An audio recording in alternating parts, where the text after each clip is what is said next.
And on a more personal note for the royal family itself, there has been a lot of speculation that the attendance at the funeral by Prince Harry, who'd flown over from the United States, might lead to some healing of the rift that had developed between him and other members of the family. And again, I think the first thing to say, Julian, that undoubtedly it is a rift. If the eyes of the world were on two things, they were, of course, on the pageantry, the farewell to Prince Philip. The other thing that the eyes of the world were on was what would happen would Prince Harry and Prince William talk. Now, I watched carefully, as I'm sure everybody else did.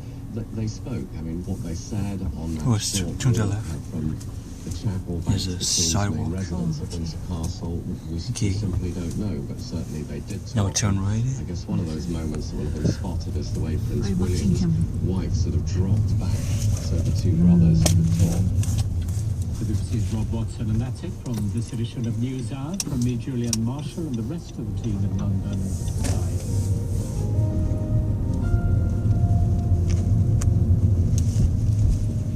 You're listening to the BBC. Support for KERA comes from you, our members, and from Interbank Books, which encourages you to shop local when you shop online at InteraBankBooks.com and in Dallas on Lover's Lane near the Dallas North Tollway. Earth X, celebrating Earth Day. New show premieres, environmental conversations, and film festival screenings on Earth X TV, April 16th through the 25th. More at earthx.org. This is member-supported public radio from North Texas, KERA 90.1. You can become a member anytime at KERA.org. We are your source for NPR News and the BBC World Service. This is 90.1, KERA, Dallas Fort Worth. Streaming at KERA.org. KERA, go.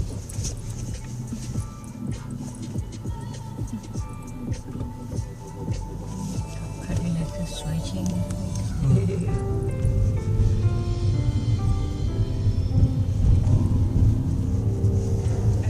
Ramps up the fight against COVID, it also confronts an old enemy, gun violence. A researcher gives his take. I don't think that we could tie this to the pandemic stressors increasing each year. It's more that as the pandemic starts to give way, we go back to this type of normal. For Saturday, April 17th, it's All Things Considered.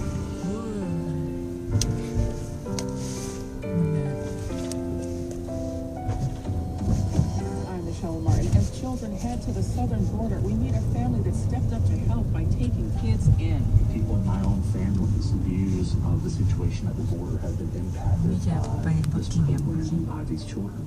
Plus, how a 7-year-old learned the power of her words. Dear Oni, I do not like that. Which will be the left. The girls' jeans are First, this news. One car. Live from Nhiều NPR điều. News, I'm Ok, Emily vậy đây. Hurst. The number of Vô, people vậy who đây. have died from COVID-19 around the world now tops 3 million, according to data from Johns Hopkins University. NPR's Amy Cohen has more. The death rate is rising 1 year into the pandemic. More cases mean new, more contagious variants. Tedros Adhanom Ghebreyesus heads the World Health Organization and calls the current global spread of COVID-19 worrying. Globally, the number of new cases per week has nearly doubled over the past 2 months. This is approaching the highest rate of infection that we have seen so far during the pandemic. The U.S. continues to lead the world in total cases and deaths. But as the nation gains a foothold fighting the virus with around a quarter of the population now fully vaccinated, low and middle-income countries are vaccinating at much lower rates, a distribution imbalance that Ghebreyesus calls shocking. APL, NPR News. But despite the more than 200 million doses that have been administered around the U.S., COVID vaccination rates vary from state by state, and many in the South are lagging behind the rest of the nation. As Blake Farmer of Conversation with WPLN reports, health officials in Tennessee are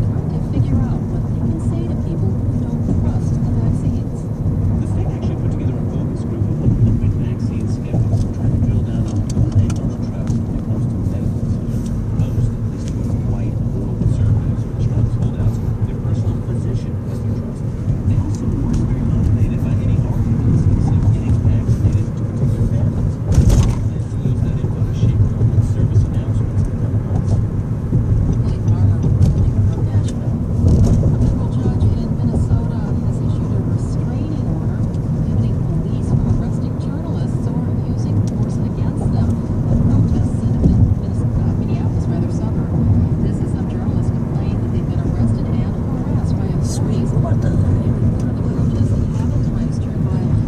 Here's David Shaver, his coach for Woodstock, Minnesota. Since last Sunday, its officers shot and killed a right during a traffic stop. Saturdays, market buildings become a fortress. Surrounded with surveillance and heavy-caliber barriers, high fencing, razor wire, with National Guard soldiers standing watch. Kim Griffin of the community group Philip Morris Club says such a militarized presence will deepen the divide between the police and the community. To me, is to engage the community and more habit. It's just inviting more violence and more destructive behavior. Protests are expected to continue here almost around the clock. David Shaver, NPR News, Brooklyn Center, Minnesota. And you're listening to NPR News. NASA says it's picked SpaceX to build the nearly $3 billion lunar lander that will put the first woman and the first person of color on the moon as early as 2024. This as SpaceX's most international crew of astronauts yet arrived at Florida's Kennedy Space Center Friday for a liftoff that is scheduled for next week. The two Americans, one French and one Japanese, are scheduled to blast off to the International Space Station on Thursday, which is Earth Day. This will be SpaceX's third launch of astronauts twice for the year. Philip was laid to rest at Windsor Castle this afternoon before a small congregation of close family members and friends, all of them masked Building, and socially distanced. Bill and Mark has more. The Duke of Edinburgh's 4 children and 3 of his There's no building. walked behind his personalised hearse, the dark green Land Rover he helped modify. His coffin carried in St George's That's not the room number. salutes, bell ringing, and a national The room number is White sailors 1036. that had paused to watch the procession before entering, but kept Yeah. their head bowed for much of the service. Maybe, Between I guess. readings and hymns the late husband had selected, the Archbishop of Canterbury praised Philip's sense of duty, integrity, and a life of service. For NPR News, I'm Bill Marks in London. In Vermont, the city of Burlington is banning the use of gas-powered leaf blowers in favor of quieter electric ones. The Burlington Free Press reports all businesses will have a little more than a year to comply. Those gas-powered blowers operate at 90 decibels, and the CDC says that that can cause hearing damage after 2 hours of exposure. I'm Janine Herbst, NPR News. Support for NPR comes from NPR stations. Other contributors include Yeah. Womply, committed to helping Maybe self-employed it should be this workers one. and small businesses get their PPP loans. Application determines eligibility. More at womply.com/NPR. You turn to KERA for the news you need and the human stories that inspire you. KERA relies on your financial support. Public radio thrives because of listeners like you. My name is Christopher Connolly, and I cover Must be a poverty TV and financial antenna. instability here at KERA, and I want to thank in advance for choosing to support trusted journalism that serves American Texas. You can become a sustaining member now at KERA.org.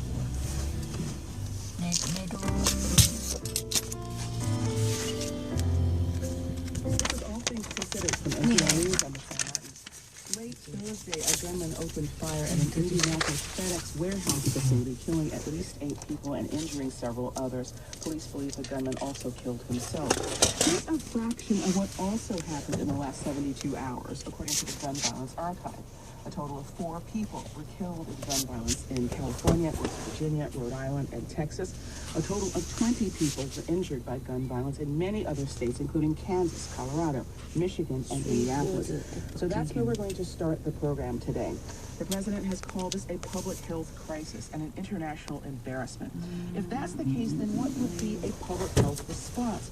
To help us think about this, we've called Dr. Paul Nestat once again. He's assistant professor of psychiatry at Johns Hopkins University in Baltimore, where he is affiliated with the Center for Gun Violence Prevention and Policy.